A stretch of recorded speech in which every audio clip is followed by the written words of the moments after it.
Hi guys, तो आज हम पढ़ने वाले हैं वैद्युत आवेश का इलेक्ट्रॉन सिद्धांत। तो शुरू करते हैं बिना टाइम वेस्ट के।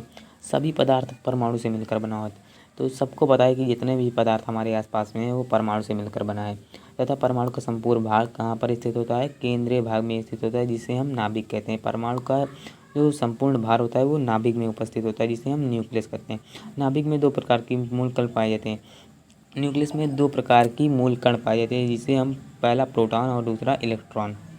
वो नाभिक में नहीं, नाभिक में प्रोटॉन और न्यूट्रॉन पाया जाता है। ठीक है।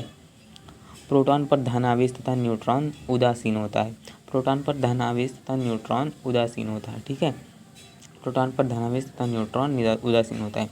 नाभिक के चारों ओर इलेक्ट्रॉन पर ऋण आवेश होता है। चारों ओर जो चक्कर लगाता है परमाणु की ओर, इलेक्ट्रॉन पर ऋण आवेश होता है। धन आवेश की तुलना में ऋण आवेश का भार कम होता है।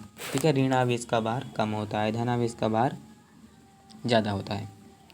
तो जब किसी पदार्थ में से एक या एक से अधिक इलेक्ट्रॉन निकाल लिया जाता है तो वह विद्युत रूप से धन आवेशित हो जाता है। ठीक है, मैंने बताया है पिछली वीडियो में। तो जब किसी पदार्थ से हम इलेक्ट्रॉन निकाल लेते हैं या इलेक्ट्रॉन दे देते हैं तो वो धन आवेशित या ऋण आवेशित हो जाते हैं, जिसे हम इलेक्ट्रिकली चार्ज कहते हैं, या विद्युत रूप से धन आवेशित या ऋण आवेशित या आवेशित कह सकते हैं उसे। तथा प्रोटॉन की अधिकता हो जाती है। हाँ, प्रोटॉन की अधिकता हो जाती है। जब इलेक्ट्रॉन दिया जाता है तो इलेक्ट्रॉन की कमी हो जाती है और प्रोटॉन की बढ़ोतरी हो जाती है, प्रोटॉन की संख्या ज़्यादा हो जाती है। इसी प्रकार के आवेशित वस्तु में इलेक्ट्रॉन की अधिकता हो जाती है। ठीक है।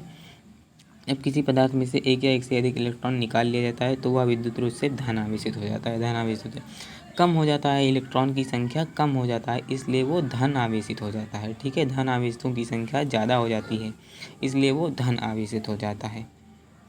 ठीक है। और वस्तु के आवेशित होने के केवल इलेक्ट्रॉन उत्तरदायी होता है। ठीक है। वस्तु जब इलेक्ट्रॉन देगा या लेगा तभी ये हमारा आवेशित होगा। ठीक है। परमाणु आवेशित होगा, वरना आवेशित नहीं होगा। और प्रोटॉन क्यों नहीं होता है? प्रोटॉन की मतलब निकलने से क्यों नहीं होता है? प्रोटॉन निकलता ही नहीं है क्योंकि प्रोटॉन नाभिक में अधिक बल से जुड़ा होता है। ठीक है। प्रोटॉन कभी भी बाहर नहीं आ सकता है क्योंकि वो बहुत ही मजबूत बल से न्यूक्लियस से बंधा हुआ रहता है। ठीक है। और इसका भार भी बहुत ज़्यादा होता है। मैंने पहले ही बताया था, इसका भार ज़्यादा होता है कंपैरिजन में, इलेक्ट्रॉन के कंपैरिजन में। ठीक है। इसका भार ज़्यादा होता है, इसलिए हम इसे आसानी से निकाल नहीं सकते हैं। और इलेक्ट्रॉन का भार कम होता है, इसलिए हम इलेक्ट्रॉन को बाहर निकाल सकते हैं या